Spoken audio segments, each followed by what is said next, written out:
Buongiorno, benvenuti al Focus TG. Siamo in onda anche oggi per informarvi di quello che sta succedendo in Veneto. E in Veneto ne sono successe di cose nelle ultime ore. Abbiamo tanta cronaca, abbiamo l'attualità, abbiamo notizie sull'emergenza coronavirus, abbiamo i dati che arrivano dall'azienda Zero e dalla struttura vaccinale del Veneto che ci dicono che davvero il sole comincia a splendere su questa stagione che dura un po' da troppo tempo, quella della pandemia. Avremo i collegamenti con i nostri giornalisti che ci racconteranno le ultime novità dal territorio. Se faremo in tempo riusciremo anche ad avere forse due parole, due dichiarazioni dal presidente Luca Zaia, che aspettiamo a Venezia, lo stiamo aspettando con la nostra troupe per un impegno istituzionale proprio del Presidente. Dovrebbe uscire durante la fascia di informazioni del Focus TG. Se così sarà lo avremo ai nostri microfoni per capire che cosa sta succedendo in queste ultime ore, da che parte sta andando questa epidemia e da che parte sta andando questa epidemia, ma soprattutto da che parte sta andando Padova, città che ormai è ripartita quasi a pieno ritmo. Lo chiediamo alla nostra Valentina Visentin, che è in collegamento dalla nostra redazione padovana con la parte tecnica di Francesco Ratai. Buongiorno Valentina, quali sono le ultime novità?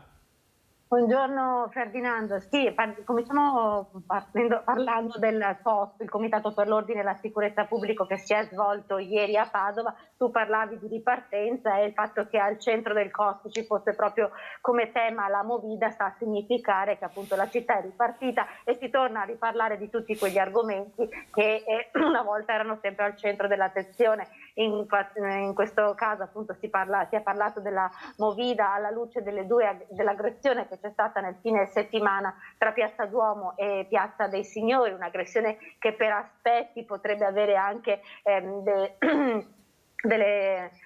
aspetti anche omofobi, perché gli insulti che sono stati fatti avevano proprio uno stampo omofobo e il prefetto ha detto tolleranza zero verso episodi come questi di violenza. La Movida deve essere non deve essere un problema di ordine pubblico e quindi si è disposto che insomma ci sia sempre un sistema flessibile di controllo, ma che ci sia, e infatti nelle prossime ore vedremo se arriverà anche un'ordinanza da parte del comune per limitare le emissioni sonore e quindi insomma regolare quella Movida, perché non si va a contestare la Movida dei ristoranti, diciamo così, la Movida quella fino a mezzanotte con le persone in piazza sedute ai tavolini, quanto quello che accade dopo con la chiusura dei locali, quando gruppi di persone lanciano bottiglie e si ubriacano in piazza, e quindi insomma è quella la Movida che deve essere maggiormente vigilata e controllata. Si pensa dunque ad uno stop delle emissioni sonore a partire dalla mezzanotte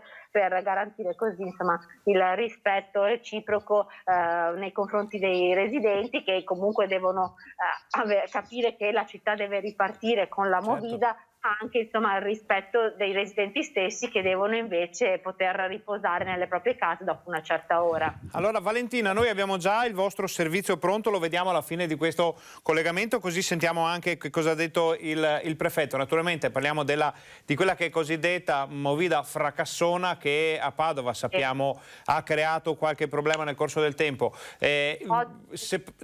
Prego Valentina. Sono anche altre notizie, perché oggi a Padova, e la sta seguendo la collega Chiara Gaiani, c'è la visita del vice capo della polizia Maria Luisa Pellizzari, che è venuta per la titolazione di un parco a due poliziotti scomparsi a Padova qualche anno fa, e sarà anche all'università, in questo momento è proprio all'università, per l'inaugurazione dell'apertura di uno sportello della questura all'interno dell'università. Quindi nel corso della giornata avremo anche delle dichiarazioni da parte insomma di esponenti illustri, anche forse del prefetto, proprio sul tema della Movida e della cronaca più strettamente padovana. Certo. Poi abbiamo anche pochi minuti fa l'infettivologa Anna Maria Cattelan, direttrice del Dipartimento di Malattie Infettive dell'azienda ospedaliera di Padova. Le abbiamo chiesto insomma della variante Delta e insomma ci ha rassicurato che l'arma fondamentale per combattere anche questa variante, che pare sia destinata a diventare la variante prevalente, quindi a sostituire la variante alta, è proprio la vaccinazione, quindi l'appello e l'invito a vaccinarsi. Molto bene Valentina, ti chiedo se abbiamo già qualche flash di cronaca riguardante Padova. Al momento no, non ci sono altre notizie di cronaca. Allora, intanto ringraziamo Valentina Visentina e Francesco Ratai per questo interessante collegamento. Noi fra poco vediamo subito il servizio sul discorso Movida. Naturalmente, se ci sono novità rilevanti da Padova, non esitate a contattarci, le daremo in diretta ai nostri telespettatori. Grazie, buon lavoro, buona giornata. Torniamo in studio. Allora, avete sentito Padova, il fatto che la città, una delle città più importanti del Veneto, riparta proprio da questo settore, il divertimentificio, detto così, è un segno che probabilmente ci stiamo lasciando alle spalle questa fase dell'emergenza. Ci sono alcune voci che dicono che quello che sta succedendo ora in Inghilterra con le varianti che creano problemi arriverà prima o poi anche da noi. Questo non possiamo dirlo, non possiamo saperlo e fino a quando non ci saranno notizie ufficiali, fino a quando qualcuno non ci darà informazioni su questo tema, teniamo per buono quello che succede, ovvero che la città ha voglia di ripartire, la gente ha voglia di ripartire, i veneti non si sono mai fermati e lo vediamo anche da qualche piccolo problema, piccolo e grande problema a dire il vero, legato al tempo libero, legato a queste notti d'estate in cui qualcuno si lascia andare un po' oltre. Allora, con la regia di Renzo Rigona andiamo subito a vedere il servizio con le parole del prefetto di Padova. Tolleranza zero verso episodi di violenza come quelli accaduti in Piazza Duomo nel fine settimana. La Movida non deve diventare un problema di ordine pubblico. Il prefetto di Padova, Raffaele Grassi, durante l'appuntamento settimanale del COSP, il Comitato per l'Ordine e la Sicurezza Pubblica, ha fatto il punto della situazione sulla violenta aggressione, pare a sfondo omofobo, avvenuta a Padova la notte tra venerdì e sabato. Al vertice svoltosi a Palazzo Santo Stefano ha partecipato anche il procuratore capo di Padova, Antonino Cappelleri. Le forze dell'ordine sono al lavoro per individuare i responsabili della violenza che hanno le ore contate grazie alle immagini delle telecamere di videosorveglianza di cui è dotata l'area di Piazza Duomo. Le attività di controllo della Movida attraverso dispositivi elastici e flessibili proseguono, anche se il Comune sta valutando l'adozione di una specifica ordinanza per tutte quelle aree volte al contenimento delle emissioni sonore dopo la mezzanotte. Durante il COSP si è affrontata anche la questione dell'incursione notturna con danneggiamenti intimidatori al campus Chidane di Don Luca a Favarin. Il sacerdote era presente alla riunione. Il prefetto ha disposto misure di vigilanza da parte delle forze dell'ordine che pattuglieranno la sede della comunità per minori che si trova in zona Altichiero. Questo era il ragionamento su Padova. Sappiamo però che la parola Movida, che ormai è entrata nel vocabolario quotidiano di tutti noi, ma ci sono molti altri termini per definirla. Possiamo parlare di tempo libero, possiamo parlare di voglia di stare assieme, possiamo parlare di serate liberatorie dopo mesi di difficoltà. Sappiamo che sta creando qualche tensione un po' ovunque, se ne parla sulla Riviera, se ne parla anche nelle altre città del Veneto, perché bene o male ogni capoluogo di provincia, ma anche le città più piccole, Bassano per tutte, insomma, hanno un appeal verso il circondario. Ci sono persone che hanno voglia di passare, come dicevamo, un po' di qualche ora all'aperto e qualcuno esagera. A Vicenza si parla addirittura di Movida a numero chiuso. Sentiamo. Movida, il dado è tratto 2 fine settimana per prefettura e comune di Vicenza per testare l'accesso a numero chiuso e i varchi in contrappescherie vecchie, nel tentativo di porre un freno ad un fenomeno fatto di bevute senza limite scazzottate tra giovani e giovanissimi con tutto quello che ne consegue. Una volta trascorso questo tempo cercheremo di capire quali sono stati i risultati e quindi valutare se possa essere riproposto. Avventori contingentati sfruttando l'ordinanza che già col Covid ha definito in base a metri quadri a disposizione il numero di persone che possono accedere al locale. Ma come funzionerà l'accesso e chi controllerà? Ci saranno delle forme di comunicazione tra diciamo, la gestione del singolo locale e la gestione dei cancelli, per cui gli steward saranno in grado di poter conoscere in tempo reale quanti spazi ancora ci sono all'interno dei locali. Loro potranno assumere anche un ruolo di sensori per andare materialmente a rendersi conto. Una soluzione anche sperimentale, questa del numero chiuso che divide i vicentini. Vivendo comunque in centro storico, limitare la partecipazione alle persone potrebbe essere di aiuto, insomma, a rendere la situazione un po' più ordinata. Beh, per 2 fine settimana non penso che cambi molto la situazione dopo, cioè potrebbe ricapitare. Non mi sembra, soprattutto questo caldo qua, ci sia sto gran afflusso la sera. Penso che il problema sia dopo, verso mezzanotte, però adesso io vedo che chiudo alle 10, iniziano forse a uscire alle 10, non vedo adesso, magari a settembre, ottobre. Movida che potrebbe prendere altre strade, complice caldo e riapertura delle discoteche, ma intanto serviva una risposta all'appello dei residenti. Io, lo sapete, sin dall'inizio non sono mai stato per la militarizzazione della città, insomma è giusto che la città viva in modo ordinario, ordinato ma anche ordinario. Vediamo comunque in questo momento se questo strumento può riuscire insomma a ridurre quei disagi.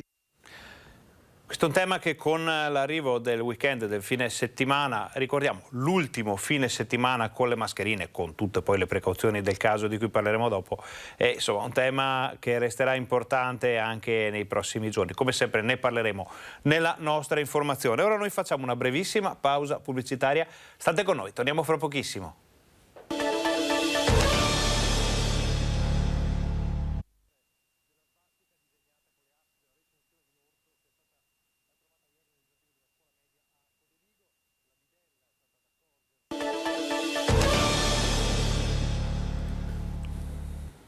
Buongiorno, bentornati al nostro Focus TG. Siamo in onda anche oggi in diretta per informarvi di quello che sta succedendo in Veneto. Allora, abbiamo parlato di Movida all'inizio del nostro telegiornale. Movida ormai bisogna chiamarla così perché tutti ne parlano in questo modo.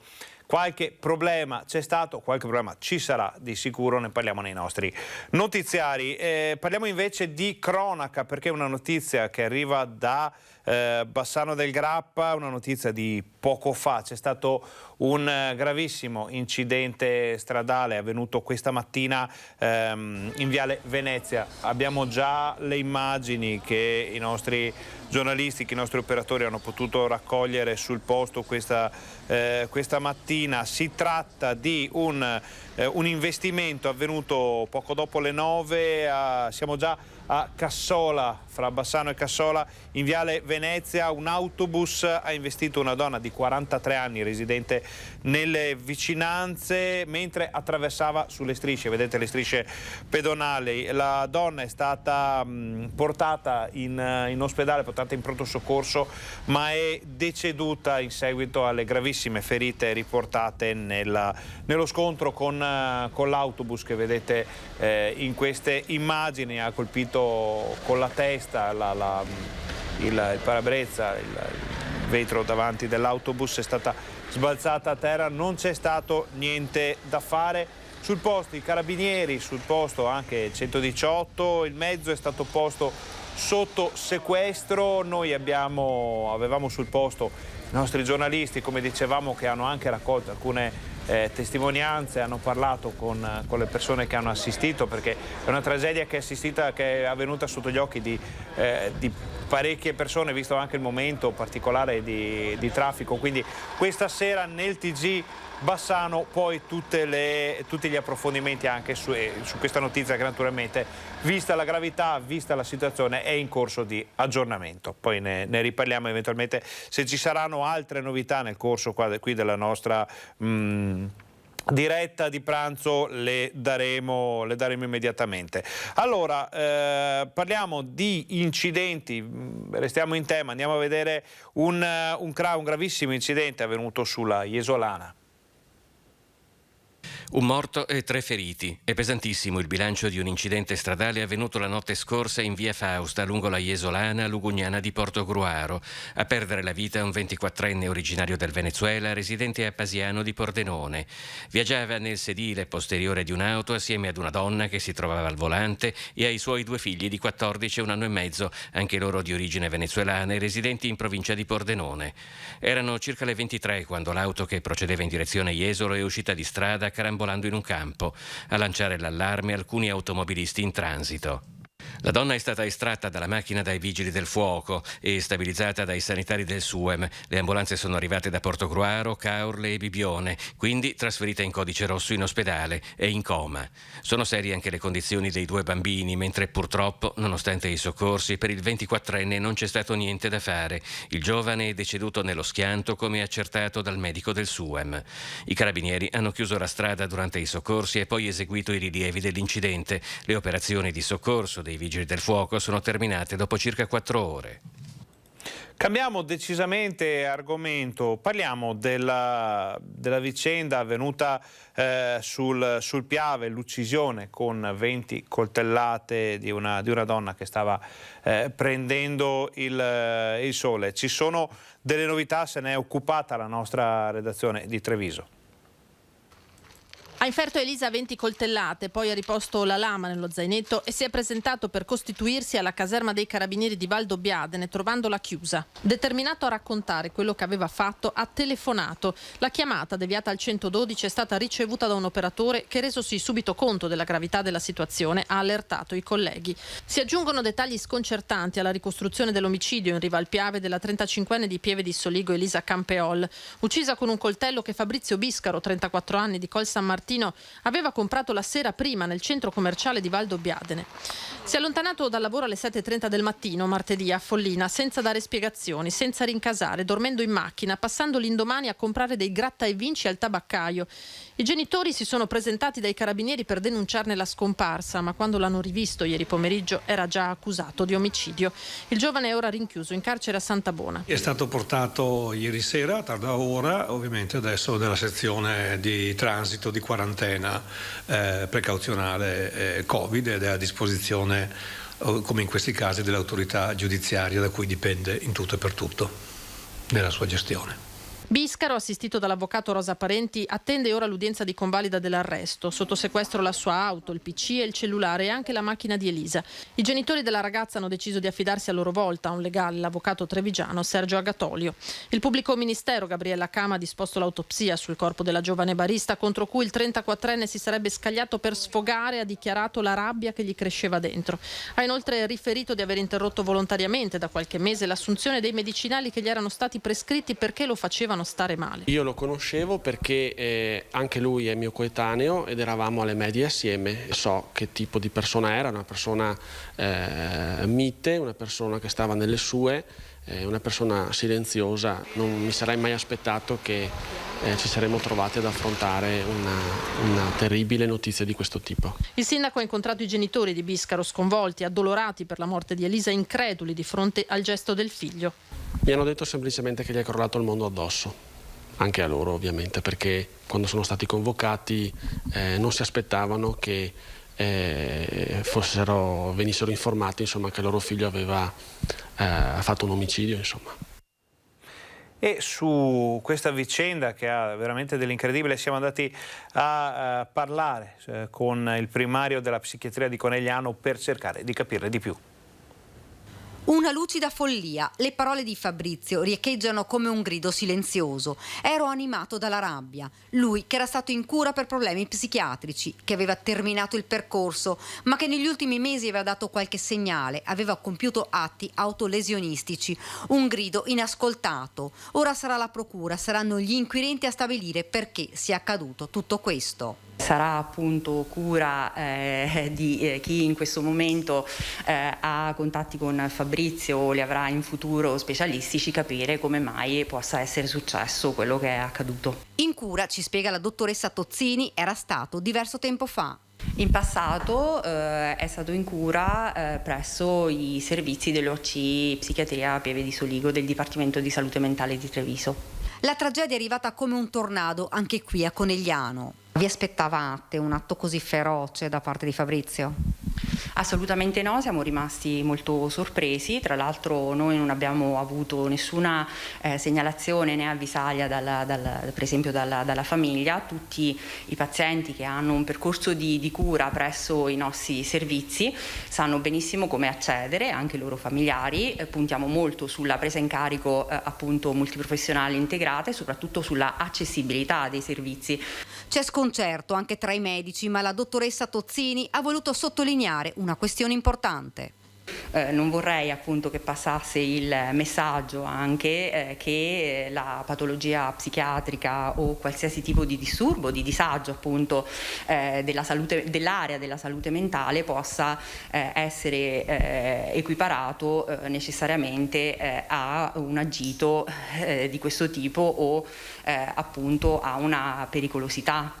Noi, aggiunge, non abbiamo capacità di prevedibilità in alcune situazioni. I percorsi di cura possono iniziare e poi terminare.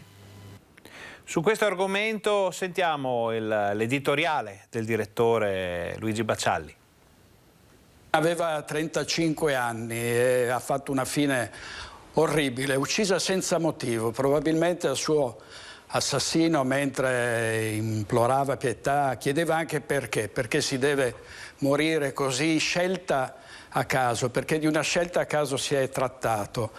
Potevamo essere noi, poteva essere ciascuno di noi, poteva essere una signora anziana, un pensionato, una coppia, poteva essere un bambino, come è successo a Roma, dove un altro disturbato mentale aveva, come ricorderete, qualche giorno fa ucciso 2 fratellini più un pensionato, sempre così, per sparare nel mucchio, in quel caso con un'arma da fuoco, perché si era arrabbiato con il mondo e così ha pensato di sistemare i conti. È qualcosa di orribile, di raccapricciante, che lascia sgomenti, morire senza un perché.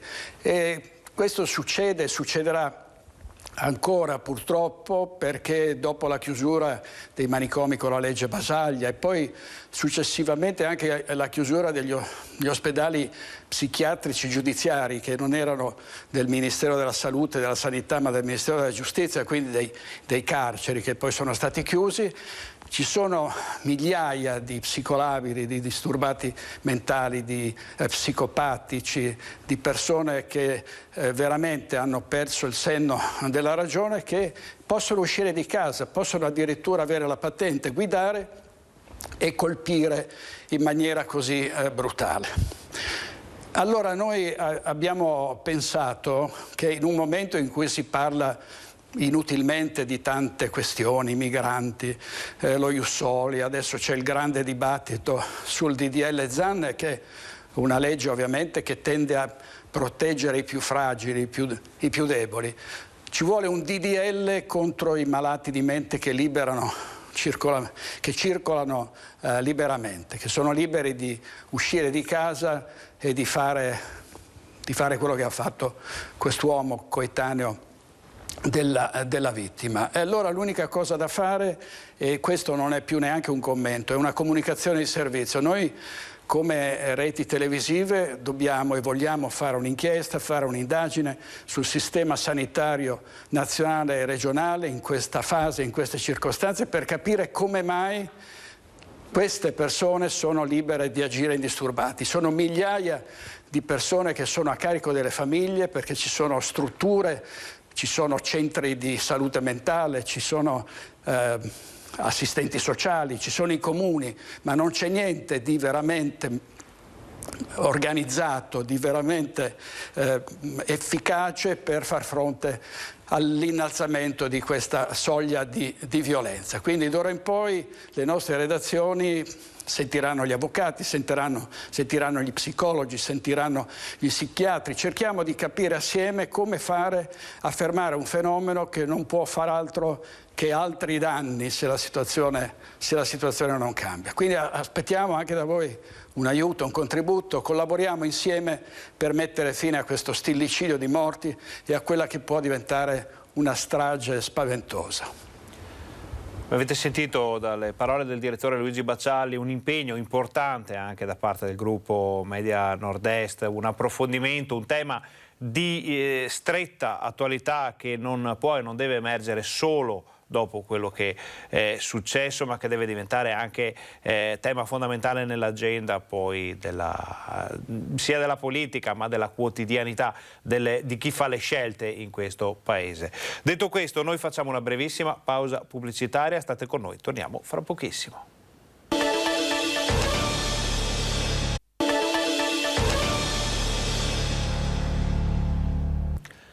Buongiorno, bentornati al nostro Focus TG. Siamo in diretta anche oggi in onda per informarvi di quello che sta succedendo in Veneto. Abbiamo parlato di Movida, abbiamo parlato di cronaca, abbiamo parlato di attualità e ora vediamo la situazione dell'emergenza coronavirus. La vediamo come sempre con i dati che la definiscono. Diamo un'occhiata con la regia di Renzo Rigon ai dati che riguardano prima di tutto la campagna vaccinale, campagna di vaccinazioni che, possiamo dirlo, corre a ritmi veramente altissimi. Perché? Perché abbiamo più 54.835. Ci pare di ricordare che questo sia una sorta di record. Adesso non abbiamo sotto mano tutti i dati delle ultime 2 settimane, ma raramente si era arrivati sopra quota 54.000, forse una volta, ma vuol dire che abbiamo coperto in Veneto 3.914.135 persone fra prime e seconde dosi. Vediamo come sono divise. Allora, le prime dosi nell'ultima tornata disponibile, che è quella di ieri, quindi questi dati sono aggiornati proprio a ieri sera, le prime dosi sono state 17.873. per un totale di 2.558.446 prime dosi. Questo naturalmente ultima tornata, questo invece dato dall'inizio della campagna vaccinale. Cicli completati 36.962, sono più del doppio, praticamente il doppio i cicli completati rispetto alle prime dosi, per un totale invece che è metà del complessivo. Sono dati che si rincorrono un po', sono 1.355.689 veneti completamente coperti con le 2 dosi di vaccino. Abbiamo anche parecchio magazzino, perché la percentuale delle dosi somministrate rispetto a quelle fornite è di 88,4, quindi c'è magazzino, c'è possibilità di gestire la situazione e questa è decisamente una buona notizia. Sempre buone notizie, perché abbiamo il 52,8%, lo vediamo insieme, ingrandiamo così vediamo un po' meglio, 52,8% della popolazione totale che ha che ha una prima dose, e 27,2% della popolazione totale che ha il ciclo completo, e questi sono dati davvero importanti in prospettiva per un'estate che dovrebbe filare, speriamo, liscia con tutto quello che abbiamo visto. Poi sintesi per classi di età, anche questo è una bella grafica molto interessante, perché ci fa vedere che possiamo dire dai 60 agli 80 la situazione è molto buona, con percentuale 81,7, 88, addirittura 96 di prime dosi somministrate. Poi fra i 40 e i 60 bene o male qualcosa si muove, naturalmente è come ovvio che sia per tempistiche e per altre situazioni. Le fasce più giovani sono un po' indietro, sono anche le ultime ai quali è stata riservata questa parte della campagna vaccinale. Naturalmente questa è la prima dose. La seconda dose, ciclo completo, allora bene gli over 80 con 87,8%, siamo fra il 50 e il 60% per la fascia 60-80, un po' più indietro naturalmente tutti gli altri, ovviamente 12-19 solo lo 0,8, ma è normale che sia così. Parlavamo spesso dell'importanza della copertura di disabili, vulnerabili assieme agli anziani per evitare che la sanità veneta, poi vediamo i dati anche della sanità, debba tornare in sofferenza, e infatti questa è una buona notizia: 77,7% di disabili con almeno una dose, 67,1% hanno il ciclo completo, vulnerabili, 80,1% hanno almeno una dose, 64% ciclo completo. Ultima parte della tabella, somministrazioni. È interessante perché in pratica dal 26 di aprile in poi sempre molte più di 200.000 con picchi di 299.000, 315, 332.000 la settimana scorsa, vedete questa colonna qui è la settimana scorsa, questa è questa settimana aggiornata a ieri, quindi ponendo per ipotesi che fra oggi, domani e domenica si facciano 50.000 vaccini al giorno per un totale appunto di 150.000, si potrebbe arrivare a superare anche il record delle 332.000 somministrazioni della settimana scorsa.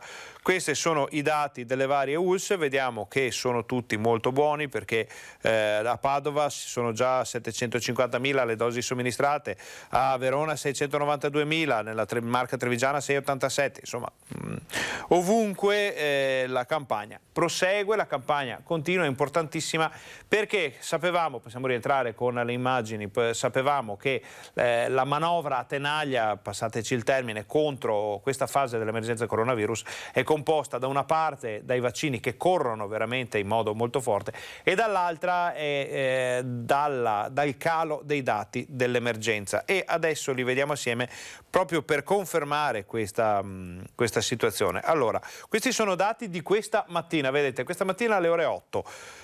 Li vediamo insieme per la prima volta, li commentiamo anche insieme perché i casi attualmente positivi sono 4.770, siamo scesi sotto quota 5.000 in Veneto, importantissimo perché anche questo è un dato che cala ogni giorno. Totale dei casi positivi riscontrati nelle ultime ore, nelle ultime 12 ore, è appena di 24, quindi ci sono solo 24 nuovi casi. Totale dall'inizio dell'emergenza, ovviamente questo è un numero alto, siamo a 425.232.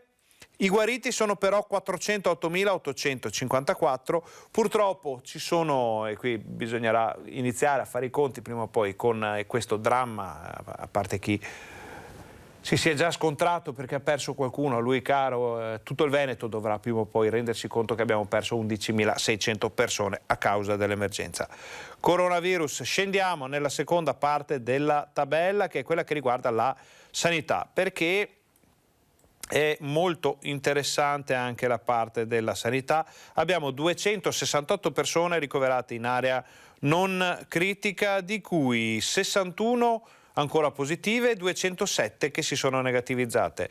Il triplo in pratica, il rapporto è oltre 3-1 fra i guariti e gli ancora positivi in area non critica. E per la prima volta dopo un po' di tempo è maggiore il numero dei guariti rispetto a quello delle persone che sono ancora positive, anche in terapia intensiva, dove ci sono 28 persone ricoverate. In questo momento abbiamo 268, abbiamo meno di 300 persone ricoverate in terapia intensiva e area non critica negli ospedali, e la sanità può tirare un sospiro di sollievo. Invariato il numero rispetto ai giorni precedenti, un ricovero in più, ma in realtà non è un ricovero in più, è un bilancio positivo di una unità, bilancio invariato invece per le terapie intensive, bilancio invariato, e qui sì, lasciateci dire una buona notizia, anche per i decessi. Ci pare di ricordare che anche la precedente comunicazione dell'azienda Zero della Regione del Veneto segnasse 0 decessi, quindi da un giorno, e questa è una situazione che si ripete molto più spesso, non si segnalano morti per coronavirus. Rientriamo in studio. Questi erano i dati dell'emergenza coronavirus in questo momento. Molto interessante, molto positiva tutta la situazione, e vediamo che cosa succederà nelle prossime ore, vediamo cosa succederà nel fine settimana. Adesso noi facciamo una brevissima pausa pubblicitaria, state con noi, torniamo fra pochissimo, ci sono tante notizie ancora da dare.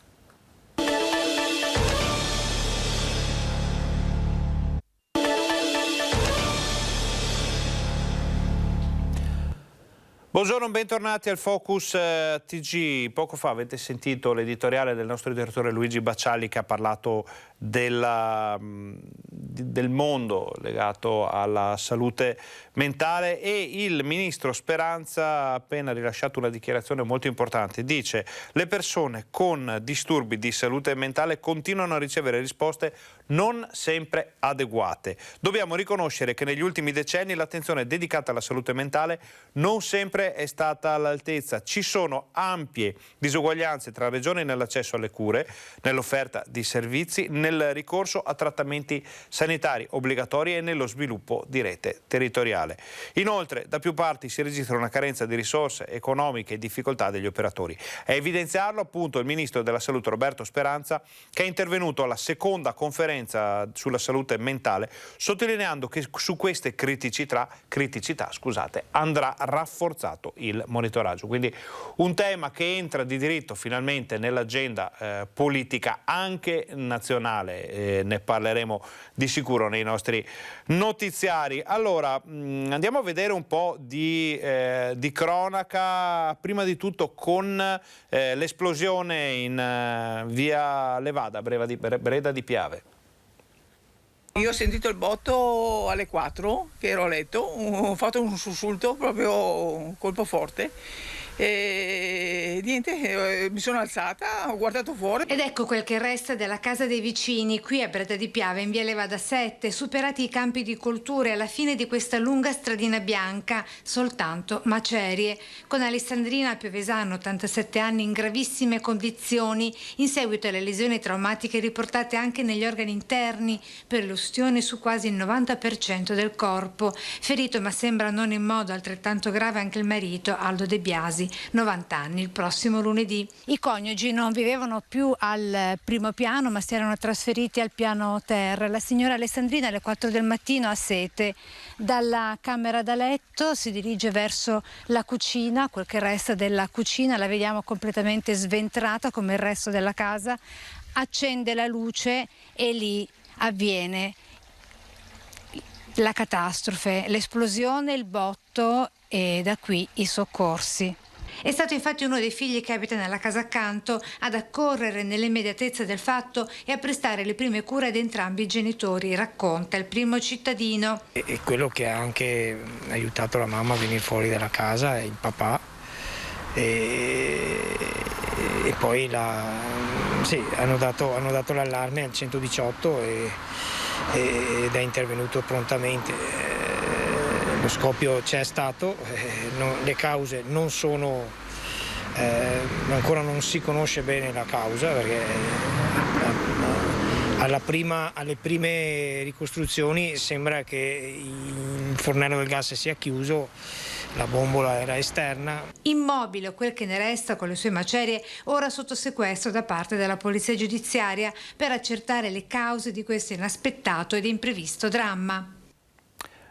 Sempre il Ministro Speranza, continuiamo a parlare di salute mentale, tema che diventerà di importante attualità anche per i nostri telegiornali nell'immediato futuro. Dice: non c'è salute senza salute mentale e aggiunge: senza salute mentale non c'è ripresa né resilienza. Le politiche per la salute mentale sono una parte importante delle azioni necessarie per contrastare la pandemia da coronavirus e i suoi effetti sul benessere delle persone, per promuovere sviluppo economico e coesione sociale. Lo ha detto il Ministro della Salute Roberto Speranza alla conferenza nazionale sulla salute mentale. Il nostro paese, dice Speranza, è considerato dall'Organizzazione Mondiale della Sanità un importante punto di riferimento per la salute mentale. Per più ragioni: innanzitutto per la chiusura dei manicomi civili voluta con la legge 180 del 78, nota come legge Basaglia. In secondo luogo per la chiusura di manicomi giudiziari concretamente avviata con la legge 81 del 2014, la cui attuazione è ancora in corso. Quindi temi importantissimi che si annodano con la cronaca, con l'attualità, con il sociale, di cui bisogna parlare, ma con grande attenzione. Ne parleremo nelle prossime settimane con psicologi, psichiatri, dottori, avvocati, come ha annunciato il nostro direttore. Cercheremo di fare luce su un tema che è stato per troppo tempo nascosto nell'ombra. Allora, Vediamo perché stavamo aspettando di sapere se Luca Zaia riesce a parlare con i nostri giornalisti da Venezia, ma in questo momento non abbiamo ancora notizie, quindi vediamo altra cronaca, in questo caso da Bassano, con un tentativo di estorsione un po' particolare. Lui e lei vivono assieme per 7 anni, poi la loro storia finisce, ognuno per la sua strada. Lui, imprenditore cinquantenne del Vicentino, inizia una nuova relazione e pensa bene di inviare alla ex 2 foto mentre si trova in intimità con la nuova compagna, tra l'altro già impegnata con un altro uomo. Dopo lo sconcerto della ex, ben comprensibile, scatta la vendetta. La trentenne, con la complicità della madre, inizia a richiedere all'imprenditore prima 20.000, poi 30.000 euro per non inviare le foto al compagno ufficiale dell'amante. L'uomo, spaventato, decide di rivolgersi ai carabinieri della caserma di Via Emiliani. In accordo con i militari, il cinquantenne le dà appuntamento, si presentano la trentenne e la madre, 60 anni, si accordano su una prima tranche. Quando avviene lo scambio di denaro, 3.800 euro, escono allo scoperto gli uomini dell'arma che stringono le manette ai polsi di madre e figlia per estorsione in concorso. Per loro sono stati disposti domiciliari, i carabinieri hanno sequestrato anche i telefoni cellulari per accertare le prove del reato. Intanto è proprio dai carabinieri che arriva un messaggio. È consigliabile fortemente non inviare foto dalle quali poi potrebbero nascere richieste, come nel caso di specie, richieste di denaro. Mi rivolgo ai cittadini, rivolgiamoci ai carabinieri, denunciamo questi fatti, poniamo fine a queste richieste di denaro illegittime. Sempre cronaca, a Padova rubavano merce del magazzino lì, denunciati dipendenti infedeli. Riuscivano a rubare la merce in pieno giorno. In modo sistematico facevano sparire bancali carichi di detersivi e generi alimentari stoccati nei magazzini della catena di supermercati Ali in via Olanda, nella zona industriale di Padova. Nei guai 2 dipendenti infedeli che nei loro furti sono stati aiutati dalla complicità di un camionista. In poco tempo sono riusciti a rubare 50.000 euro di merce. L'indagine dei carabinieri, iniziata dopo la denuncia dell'amministratore delegato di Ali, ha accertato il furto sistematico messo a segno dal gruppetto. 3 le persone denunciate per furto aggravato in concorso. Si tratta di un magazziniere di 46 anni di Noventa Padovana, di un 60enne veneziano di Milano addetto alla guardiania e di un camionista padovano di 60 anni. La società si era accorta degli ammanchi e così i carabinieri, dopo numerosi appostamenti, hanno ricostruito tutto. I 3, approfittando dell'andirivieri giornaliero di mezzi all'interno del magazzino, riuscivano a caricare dei bancali di merce all'interno di un furgone guidato dal camionista. Sono almeno 7 gli episodi accertati di furto. Parte della merce rubata è stata trovata durante le perquisizioni dei carabinieri. Secondo quanto emerso dalle indagini, sembra che Ali non sia l'unico distributore derubato. Torniamo a parlare per un attimo di attualità legata all'emergenza coronavirus, perché lo sappiamo bene ormai da lunedì cambia un po' tutto per la faccenda delle mascherine, ovvero si potrà andare in giro senza mascherine all'aperto, però bisognerà portarne sempre una con sé, perché se si incontrano assembramenti, se ci sono problemi di vario tipo, se si deve entrare in un negozio, in un locale, in un qualsiasi ambiente al chiuso, bisogna averla e portarla immediatamente. Però già il fatto che si possa dare l'addio alla mascherina all'aperto, insomma, rende felici parecchi veneti. Noi siamo andati a sentire che cosa ne pensano i bassanesi. Sentite cosa ci hanno detto. Da lunedì si toglie all'aperto? Sì, la mascherina all'aperto sì, se si può togliere. È contenta quindi? Sì, sono contenta. Se ce la faranno togliere, la toglieremo e bene così. E lei è contenta? Sì, abbastanza, sono neutra, sono abbastanza contenta, diciamo. Ormai ci eravamo abituati, però è una bella liberazione. Io nei luoghi chiusi la metterò sicuramente, un po' perché ho degli anziani in famiglia e perché per il momento mi sento più sicura io. All'aperto sì, a meno che non ci sia assembramento, trovo che sia una cosa intelligente da fare. Io continuerò a tenerla in ogni caso, a parte quando consumo al bar come in questo momento. Come mai? Perché non trovo una spiegazione logica nel fatto che da un giorno all'altro venga eliminata all'aperto o al chiuso, insomma. E lei signora cosa ne pensa? La penso come mia figlia. Io perché ho paura comunque e quindi cerco di tutelarmi e anche un po' di tutelare gli altri. Andiamo a vedere un'iniziativa molto interessante del comune di Rosà. si lavora per diciamo la nostra città, perché sì, sono dei lavori socialmente utili. Seconda edizione a Rosà del progetto Rosact, promosso dall'assessorato ai servizi sociali con il patrocinio dell'ULSS 7 e rivolto ai ragazzi dai 14 ai 18 anni. Tutte le mattine, dal lunedì al venerdì, per 3 settimane, i ragazzi, divisi in gruppi, sono impegnati nella manutenzione di aree verdi, strutture sportive comunali, la pulizia di spazi e piccole manutenzioni. Adesso stiamo cartavettando e è un bel lavoro, impegnativo. Abbiamo tagliato l'edera, abbiamo incolorito le fioraie, tutto il muro dello stadio. Fammi tutta questa parte lucida qua. I ragazzi si divertono, chiedono, fanno un paio di chiacchiere, passiamo anche delle belle mattinate, insomma non è solo lavoro, ma vedo anche che stanno facendo un po' di amicizia di gruppo. Per i ragazzi dunque la possibilità di impiegare il proprio tempo con interventi utili, sentendosi così parte della comunità, il tutto ricevendo in cambio buoni spesa da utilizzare negli esercizi commerciali del territorio.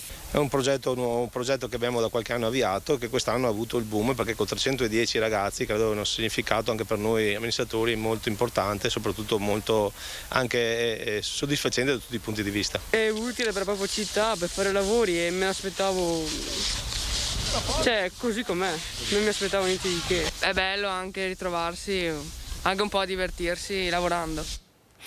Restiamo nel Bassanese, restiamo sempre a Rosà per questo progetto di cosiddetto welfare aziendale. Sentite. Il futuro non si aspetta, si costruisce. L'imprenditoria veneta ha spesso fatto tesoro di questo insegnamento e l'azienda I Milani di Rosà è diventata da anni un esempio di avanguardia anche quando si parla di welfare. È partito proprio a Rosà un progetto unico nel suo genere con Fisiolab 8.14 di Mara Mezzalira ed Emanuele Farina, che porterà il fisioterapista direttamente sul posto di lavoro grazie a una vera e propria clinica mobile in stile MotoGP. Il progetto è nato sull'esigenza di offrire alle aziende un servizio di fisioterapia preventiva, quindi di offrire prevenzione in azienda. Il progetto Clinica Mobile si sposa bene con il progetto Aziende perché riusciamo ad arrivare all'interno dell'azienda senza avere uno spazio dedicato internamente all'azienda. Prevenire per lavorare meglio e vivere meglio, un vantaggio sia per i dipendenti che per l'imprenditore. Questo è un secondo progetto in un percorso di prevenzione in azienda. Abbiamo iniziato con l'Associazione Oncologica San Bassiano, che ci ha insegnato a capire i mutamenti del nostro corpo, e proseguiamo adesso con la prevenzione però riferita all'apparato muscoloscheletrico. È importante prevenire gli infortuni che possono essere in azienda ma possono essere anche fuori dall'azienda, in famiglia, agli amici, facendo attività sportive, e noi andiamo ad insegnare con dei passaggi di fisioterapia come evitare gli infortuni. Questo percorso è iniziato innanzitutto con un questionario dove chiedevamo ai dipendenti l'effettiva adesione al progetto, e la quasi totalità dei dipendenti ha aderito, sicuri del fatto che la condivisione è il primo passo verso la motivazione. E a San Martino di Lupari ci sono addirittura 4 nuovi sindaci, ecco perché. 5 sindaci per San Martino di Lupari. Non siamo in campagna elettorale, anche perché 4 dei 5 primi cittadini frequentano ancora la scuola elementare Duca d'Aosta. Francesca Cecchin, Sofia Montresor, Giada Antonello e Giovanni Zaratini indossano la fascia tricolore con grande disinvoltura, forti delle tante idee nate con il progetto 6 di San Martino Se, che ha permesso agli alunni di conoscere meglio il loro paese e proporre al sindaco Corrado Bortot tanti spunti per il futuro. 4 cervelli così frizzanti che si sono presentati stamattina con i loro programmi eccezionali, dal green alla nuova edilizia, alle strade, i parchi. È stata una giornata entusiasmante. Com'è vivere a San Martino di Lupari? Bene, perché è un paese anche molto tranquillo.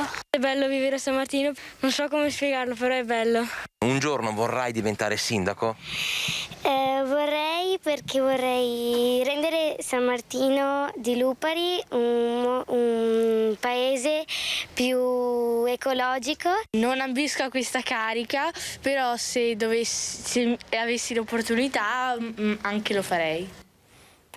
Abbiamo sentito la voce di questi simpatici bambini. Adesso cominciamo a vedere più nel dettaglio le notizie che ci arrivano dalla nostra redazione di Vicenza. Cominciamo con il problema dei senzatetto.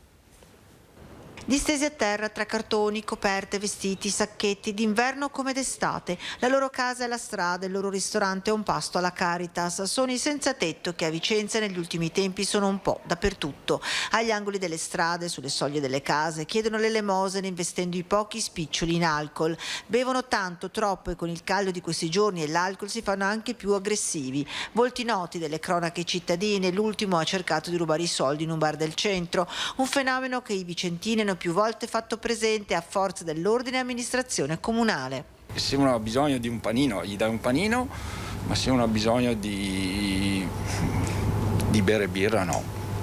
Questo no, mi spiace, questo non io posso aiutarlo. Con il cane non possono andare alla Caritas, poi a volte hanno anche problemi di alcol e non vengono accettati. Si mettono fuori dai negozi, si barcamenano in fantomatiche attività. È stato denominato artista di strada perché fa dei contenitori con delle latte delle lattine, qualcosa del genere. Non so come definirlo. Dal centro a Monteberico, lungo le scalette che portano al santuario, nelle nicchie vi trovano rifugio per la notte, le loro cose lasciate lì tutto il giorno. Non è certo un bel vedere per una città come Vicenza, patrimonio dell'UNESCO e nota nel mondo per le bellezze del Palladio. Il fenomeno è certamente complesso, ma forse, come dice questa commerciante, bisognerebbe trovare delle vere soluzioni. Dovrebbero invece trovare delle soluzioni dove non danno noia a nessuno e cercare di aiutarli più che di chiudere le situazioni dove loro trovano da alloggiare. Qualche giorno fa l'Unione dei Sordi ci aveva portato insomma, quelle che sono le istanze delle persone che hanno questo tipo di problema per la loro vita quotidiana, per la loro quotidianità. Noi abbiamo raccolto queste richieste e le abbiamo portate al sindaco di Vicenza, Francesco Rucco. Ecco che cosa ci ha risposto. Limiti invisibili ma invalicabili, piccole e grandi barriere urbane, burocratiche. Noi di Rete Veneta iniziamo sempre da voi, dai cittadini, e portiamo la vostra voce alle autorità competenti. Ma c'è un popolo che ogni giorno vive e lavora superando ostacoli invisibili per molti, ma enormi per qualcuno. Per questo avevamo raccolto le istanze dei non udenti che usano la lingua dei segni per connettersi con il resto del mondo.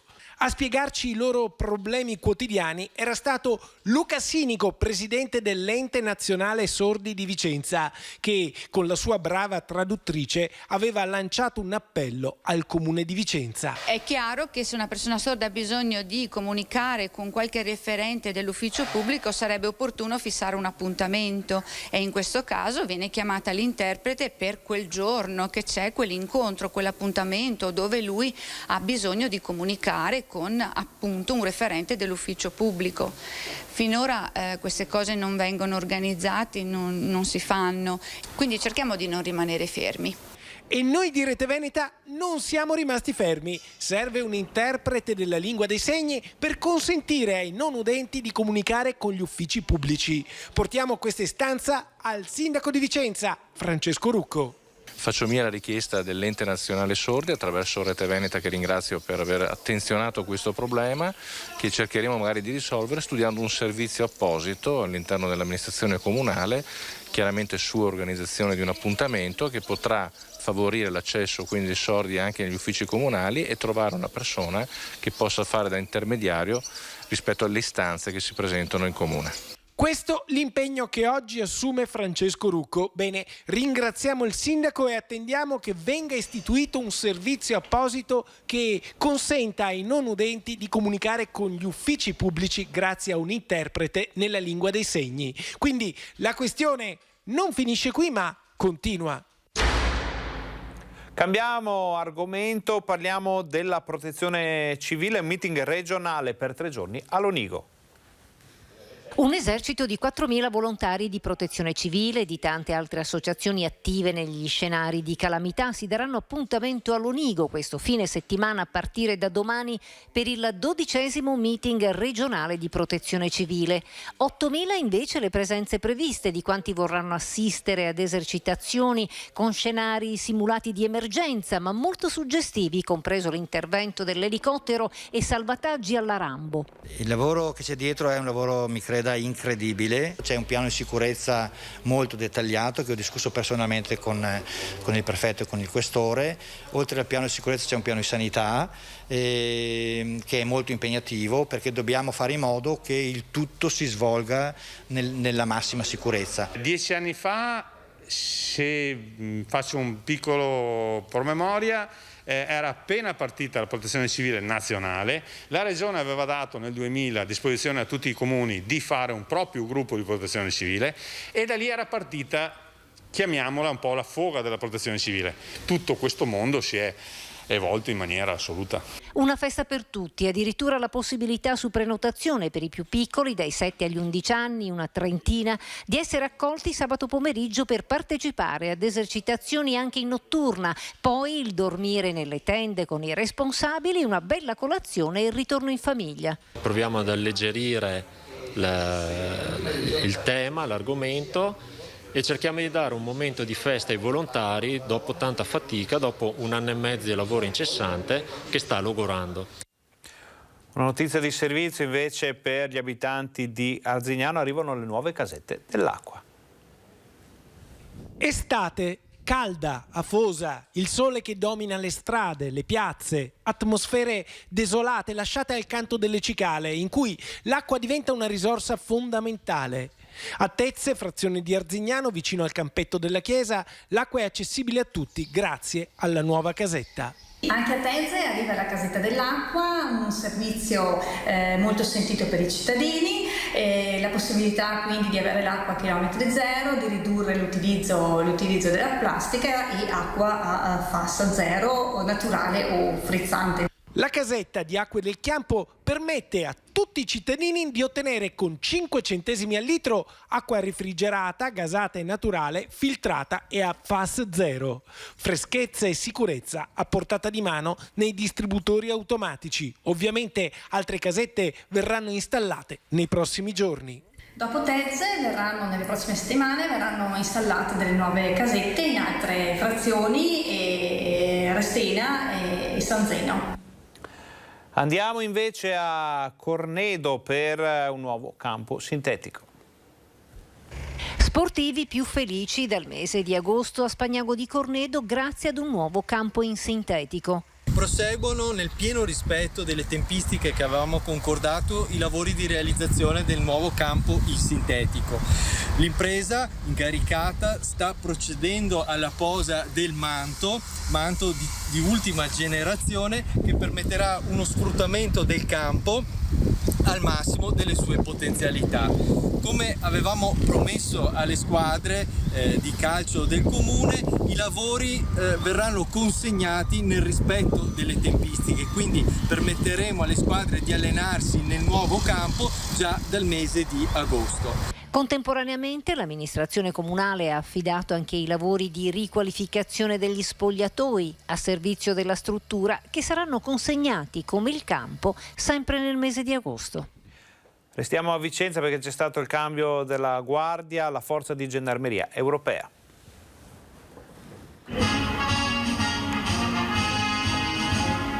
Avvicendamento, il quartier generale permanente della forza di gendarmeria europea Eurogendfor alla caserma Chinotto di Vicenza tra il colonnello Giuseppe Zirone dell'Arma dei Carabinieri e il colonnello della Guardia Nazionale Repubblicana Portoghese.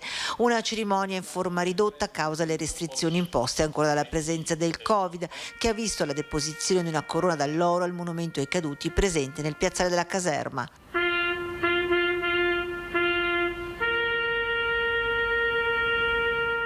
Un passaggio di consegne di quella che rappresenta l'Eurogendfor, un esempio di cooperazione fra 7 paesi europei che hanno messo a disposizione della comunità internazionale una struttura multinazionale di polizia da impiegare nelle operazioni di supporto alla pace e la cui sede operativa è nel cuore di Vicenza. Particolare poi l'hanno vissuto dovendo gestire la pandemia. Che è stato molto bello far coincidere le idee di più nazioni che si sono trovate in Italia completamente al chiuso, con la porta chiusa a chiave, e abbiamo insieme implementato le misure che sono state adottate dall'Italia. Facciamo una brevissima pausa pubblicitaria, state con noi, torniamo fra poco.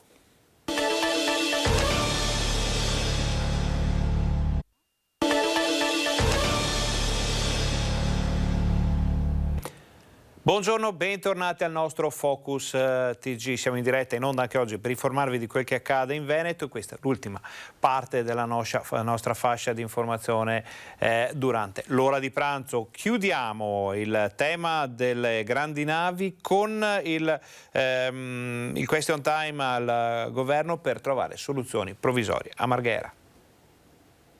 Credo sia indispensabile mettere in campo più politica e forse meno commissari per Venezia. Il bando che indice un concorso internazionale per la progettazione di punti di attracco fuori dalla laguna per le grandi navi da crociera e commerciali sarà pubblicato sulla Gazzetta Europea il 29 giugno. Ma quanto può aspettare ancora Venezia? Il conto alla rovescia dell'ultimatum UNESCO per inserirla nei siti a rischio procede imperterrito. Alla Camera dei Deputati il ministro delle Infrastrutture e della Mobilità Sostenibili Enrico Giovannini rassicura. Gli uffici del Ministero stanno approfondendo con l'autorità di sistema portuale e con gli operatori economici a vario titolo coinvolti le modalità attraverso cui realizzare, in coerenza con l'orientamento espresso dal Comitatone nella seduta del 21 dicembre 2020, punti di attracco temporanei nell'area di Marghera, alcuni dei quali già utilizzabili in tempi brevi. Giovannini risponde al deputato veneziano Nicola Pellicani, che ha elencato tutti i nodi irrisolti che stanno drammaticamente venendo al pettine. Le grandi navi rappresentano solo la punta dell'iceberg di una città che ha innumerevoli fronti aperti. Il Mose con i cantieri fermi da mesi al consorzio con un debito enorme, penso all'operatività del porto, all'aeroporto, al tema del ripopolamento della città, alle bonifiche di Porto Marghera e ovviamente penso al turismo, ovvero anzitutto alla gestione dei flussi, perché Venezia deve fare i conti con tanti gigantismi, non solo quello delle grandi navi. Mi riferisco al numero dei visitatori, il numero degli alberghi, eccetera, eccetera. Pellicani si augura scelte condivise coinvolgendo tutti, gli enti istituzionali di ogni livello, il mondo del lavoro, le categorie economiche, ma intanto il dibattito che si sviluppa in città divide persino dentro il centrodestra e il centrosinistra. L'immobilismo del Parlamento, denunciato da Simone Venturini, assessore comunale al turismo eletto con la lista Brugnaro, è respinto dai deputati leghisti del Veneziano, così come Pierpaolo Baretta, candidato sindaco del centrosinistra alle ultime comunali, ha rimandato al mittente le accuse di ambiguità del PD veneziano sul tema grandi navi lanciato da Giovanni Andrea Martini di Tutta la città insieme. Apriamo la pagina padovana, vediamo la situazione dei vaccini con le indicazioni per gli over 60. Ancora 11.000 posti a disposizione per le vaccinazioni anti-Covid a partire dagli over 12. Le prenotazioni sempre online riguardano le prime giornate di luglio, intanto procede bene la vaccinazione degli over 60. Per dei sessantenni bisogna dire che l'80%, l'81% addirittura ha già fatto la prima dose, quindi insomma è un buon risultato e addirittura il 44% ha fatto la seconda dose. Per chi di loro ha ricevuto AstraZeneca le opzioni sono due. Noi proponiamo di nuovo l'AstraZeneca, nel senso che per noi rimane l'AstraZeneca. Se poi qualche persona nel frattempo ha sviluppato qualche malattia, che può succedere, magari valutiamo anche di fare Pfizer, però sicuramente noi proponiamo l'AstraZeneca. Per chi ha meno di 60 anni invece Lo proponiamo automaticamente Pfizer o Moderna a seconda del centro vaccinale. C'è anche chi a meno di 60 anni, non avendo avuto reazioni ad AstraZeneca, preferisce continuare con quel siero e non sceglie la vaccinazione eterologa. Ma per ricevere AstraZeneca, dice l'USL 6, si deve firmare un consenso informativo. Nelle scorse 24 ore l'USL Euganea ha somministrato oltre 8.000 dosi di vaccino. Nella fascia 30-40 più della metà ha già ricevuto la prima dose, mentre frenano un po' i numeri dei 19 diciannovenni. Cioè hanno avuto un'esplora iniziale prima di cominciare la maturità, perché loro volevano, adesso sono un po' rallentati perché sono concentrati sulla maturità, per esempio. Ci sono ancora posti disponibili per invitati ai matrimoni presentando un'autocertificazione, e per gli over 60 resta la possibilità di presentarsi ai centri vaccinali senza prenotazione per ricevere la monodose Johnson & Johnson. Il tema di cui parliamo adesso è legato comunque a doppio filo con l'emergenza coronavirus ed è quello del Green Pass, perché l'Associazione dei ristoratori padovani chiede ai deputati del territorio di portare avanti un'azione per abolire appunto il Green Pass, che potrebbe essere davvero complicato per la ristorazione. Green Pass, uno scoglio per gli operatori della ristorazione. Ristoranti e attività di catering sul piede di guerra lamentano la difficoltà nel far rispettare ai loro clienti l'obbligo del possesso del certificato verde e chiedono con una lettera rivolta a deputati e senatori padovani che in zona bianca venga abolito. Tratta, ad avviso degli operatori ma anche dei consumatori, di un aggravio che di fatto rappresenta un paradosso, perché le stesse identiche persone che per partecipare ad esempio a un banchetto di nozze o a un anniversario di matrimonio o a una festa di laurea devono essere in possesso del Green Pass, ecco, le stesse identiche persone quando vanno nei stessi ristoranti o ad esempio si recano nell'ambito delle sagre non devono avere questo certificato. Ecco, a nostro avviso in zona bianca sono venuti meno tutti i presupposti che un mese fa avevano fatto sì che il Ministero della Salute avesse reso obbligatorio questo possesso anche in zona bianca. Quindi cosa chiediamo? Chiediamo ai parlamentari padovani che si attivino affinché venga eliminato questo inutile aggravio, soprattutto in questo periodo in cui fortunatamente e grazie all'impegno delle persone e delle attività economiche il virus sta lentamente, progressivamente, ma in maniera molto sostanziosa regredendo, ecco, affinché venga eliminato questo obbligo, che ripeto è assolutamente inutile, dannoso e difficile da far rispettare da parte degli operatori della ristorazione. Avete sentito le parole di Filippo Segato, segretario dell'APE dei ristoratori padovani, un tema che si innesta su tutte le difficoltà che questo comparto ha subito dall'inizio dell'emergenza, quindi da mesi, da più di un anno ormai. Noi abbiamo seguito da vicino anche le vicissitudini e le richieste, portandole sempre all'attenzione del grande pubblico, della politica, di chi può decidere anche un piccolo dettaglio che può fare la differenza per i ristoratori, per un comparto davvero in difficoltà. Vedremo che cosa succederà. Restiamo a Padova perché si parla finalmente di saldi. Ossigeno al commercio, l'obiettivo che anima l'iniziativa della Notte dei Saldi, che diventerà anche Notte dei Colori, perché il 3 luglio i monumenti del centro storico verranno illuminati di vari colori e i commercianti invitati a tenere aperto fino alle 23. In modo da allungare la giornata di avvio dei saldi anche all'orario serale e creare una bella atmosfera per dare una mano ai negozi, per una ripartenza che è quanto mai necessaria dopo i sacrifici che sono stati fatti fino adesso, e creare una serata, ovviamente nel rispetto di tutte le cautele e le precauzioni, di ripartenza per la città. Non ci saranno eventi collaterali ad animare il centro, quindi niente concerti o DJ set che possano creare assembramenti. Il tutto nell'ottica di rispettare le misure anti-Covid e al contempo restituire alle attività penalizzate a lungo dalle restrizioni il diritto di attrattiva primaria. Ma il vero elemento attrattivo saranno gli sconti dei saldi stessi, e quindi le persone per questo sanno che potranno raggiungere i negozi in questa apertura straordinaria e in più godere di una città che sarà particolarmente bella, visto l'illuminazione straordinaria che si farà di tutti i monumenti. Questa notizia invece esula un pochino da quello che abbiamo appena sentito, perché ci riporta alle situazioni legate alle difficoltà di chi non create anche da chi non vuole portare la mascherina. C'era un cosiddetto no mask. In treno sono dovuti intervenire i carabinieri. Non voleva indossare la mascherina all'interno della carrozza del treno. Sono dovuti intervenire i carabinieri per far scendere il passeggero no mask. Momenti di tensione mercoledì sera sul treno regionale Padova-Bassano del Grappa. Il 25enne viaggiava senza mascherina sul volto e alcuni passeggeri hanno protestato.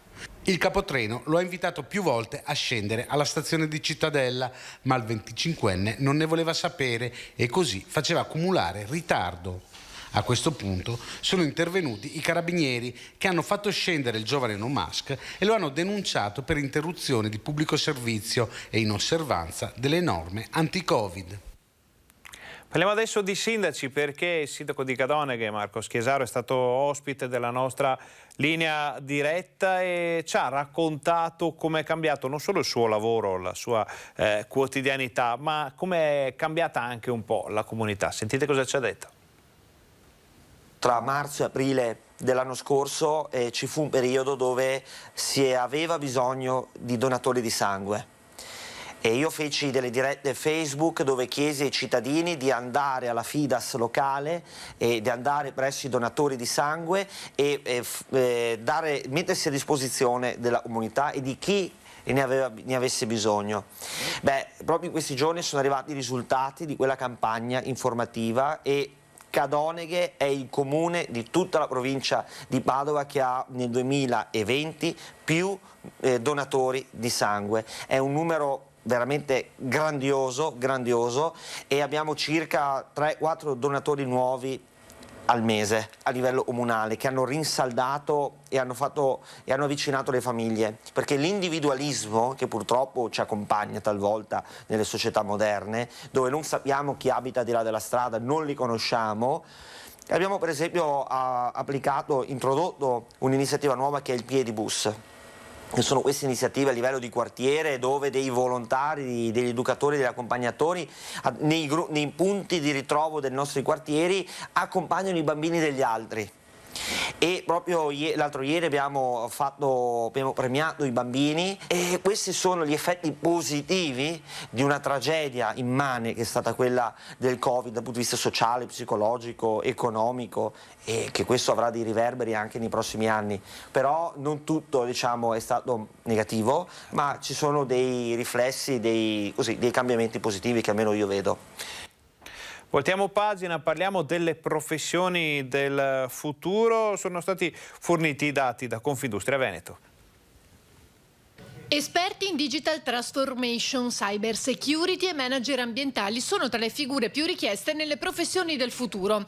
Emerge dalla ricerca voluta da Confindustria Veneto e condotta da Fondazione Nord-Est su circa 1100 imprese in 8 settori particolarmente significativi per il tessuto produttivo veneto.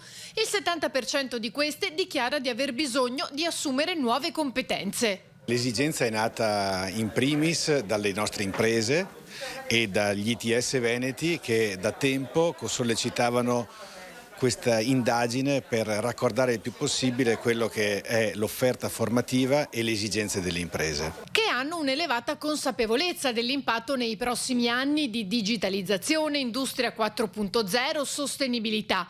Trend destinati a consolidarsi che richiedono nuove competenze e pongono al centro della scena la formazione terziaria attraverso gli ITS. L'obiettivo per la nostra amministrazione è di un raddoppio degli iscritti per poter dare proprio le risposte che le imprese chiedono e questo è un momento anche particolarmente favorevole perché siamo esattamente nel momento in cui si dovrà definire puntualmente la programmazione europea delle regioni 21-27. Questo studio ci aiuta ad indirizzare le nostre scelte e anche a posizionare gli ITS come protagonisti della filiera formativa dell'alta formazione. Un partner fondamentale per le imprese che non riguarda solamente i più giovani. Abbiamo casi, ma moltissimi casi, di persone mature che hanno deciso di riprendere la propria attività curricolare, formativa, per ricollocarsi in settori diversi e in 2 anni sono riusciti a cambiare o a riproporsi nel mercato del lavoro assumendo immediatamente contratti a tempo indeterminato. E a Padova parte un corso di formazione per i imam. L'obiettivo è quello di formare persone che devono ricoprire il ruolo di imam o educatori all'interno di moschee e centri culturali musulmani. L'Università di Padova inaugura la nuova edizione del corso di formazione per imam e ministri del culto musulmani. Un corso intradipartimentale che coinvolge le facoltà di filosofia, sociologia, pedagogia e psicologia applicata. E la cosa molto peculiare è che è un corso svolto da un'università laica, come noto, in collaborazione con le principali istituzioni. Questo corso in particolare è frutto di un percorso attivato con il Ministero dell'Università e della Ricerca e con le stesse organizzazioni islamiche che collaborano con noi ormai da molto tempo e ci mandano con fiducia i loro studenti. L'Università di Padova è da sempre capofila di progetti come questo, che si inserisce in ambito internazionale nel piano di prevenzione e interazione dello spazio transmediterraneo, finanziato dal Ministero dell'Università e della Ricerca. È il frutto di un'attività ormai decennale di formazione che facciamo all'Università di Padova, che è in Italia il luogo più avanzato di studio dell'Islam in Europa e nel nostro paese. Il corso avrà una trentina di partecipanti e durerà 60 ore. A questi se ne aggiungono altre 30 specifiche per la formazione di ministri di culto islamici operanti nel contesto penitenziario, un contesto molto delicato dove spesso la radicalizzazione è diffusa. Nel carcere ha precisamente anche questa funzione, oltre a quella di costruire legame sociale e integrazione di fatto. Per quanto riguarda le moschee e gli imam, è un grande elemento di collaborazione e di trasparenza. Le persone che sono passate attraverso i nostri corsi ormai sono più di 300 in tutta Italia e costituiscono un po' le leadership islamiche di varie associazioni, tra l'altro. E questo contribuisce a una reciproca conoscenza. Ce l'abbiamo. Allora, adesso è appena arrivato questo intervento del Presidente della Regione Luca Zaia, che abbiamo avvicinato alla pubblica udienza per il giudizio di parificazione del rendiconto generale 2020. Sentite cosa ci ha detto il Governatore. L'udienza è andata bene, hanno parificato. La Corte dei Conti ha parificato il nostro bilancio. Devo dire che siamo i primi in Italia ad aver parificato il bilancio 2020, quindi altro merito, diciamo, del Veneto, e poi si va avanti uscendo da questa pandemia, io spero velocemente. Qualche prescrizione, qualche suggerimento da adottare da qui in poi? No, c'è sempre di continuare con l'efficienza che abbiamo avuto. Ovviamente si può sempre migliorare giorno dopo giorno, insomma sta nelle cose della vita, però insomma il bilancio è una regione virtuosa che è stato parificato e bene così. Le voci che più hanno pesato su questo bilancio, Presidente? La pandemia in assoluto, il tema della pandemia è stato un tema importante. Un tema che ha pesato per un fatto di bilancio e anche organizzativo, quindi si è parlato molto in questa parifica anche dei conti della sanità, e il fatto di aver vagliati e passati i conti della sanità dalla Corte dei Conti e averli approvati per l'esercizio 2020 è un bel risultato. Anche perché così si è tolto più di qualche sassolino dalla scarpa, diciamo. Insomma, se qualcuno ha qualcosa da dire vorrà dire che non è d'accordo con la Corte dei Conti. Senta Presidente, cambiando argomento, la questione di Elisa Campeol, questa povera ragazza trucidata mentre stava prendendo il sole sulle sponde delle Piave. Adesso si discute su come intensificare i controlli con le cure di queste persone malate psichiche. Come fare? È un'autentica tragedia quello che è accaduto, si stenta ancora a credere che possa accadere che una persona lì, tranquilla, indisturbata, nel greto del Piave, che prende il sole, si riposa, ha la sfortuna di incontrare il destino, e un destino così atroce. Si apre il grande tema del monitoraggio di chi ha problemi psichici, se così è, perché poi io leggo i giornali come tutti, quindi sarà la magistratura a chiarire questi aspetti. E in generale, parlando proprio in generale, di un monitoraggio assolutamente sempre più puntuale di queste situazioni familiari, di andare in aiuto alle famiglie, ma anche di avere contezza di quello che sta accadendo. Si parte dalla famiglia, si parte dal centro di salute mentale, da quello che sono le cure, la verifica che le cure poi vengano praticate, perché molto spesso questi pazienti abbandonano autonomamente la cura e poi hanno gli esiti di comportamenti che ovviamente non sono più controllati dai farmaci. E avvisare le pubbliche amministrazioni, penso i comuni, e fare rete, perché poi è fondamentale che ci sia anche un supporto alle famiglie, perché in questi casi è fondamentale anche che le famiglie trovino subito una risposta. Con queste parole del governatore Luca Zaia noi vi ringraziamo per essere stati con noi in questa edizione del Focus TG, ringraziamo Renzo Rigon alla regia, vi auguriamo un buon pomeriggio e vi invitiamo a seguire i nostri notiziari questa sera per approfondire tutto quello di cui abbiamo parlato oggi.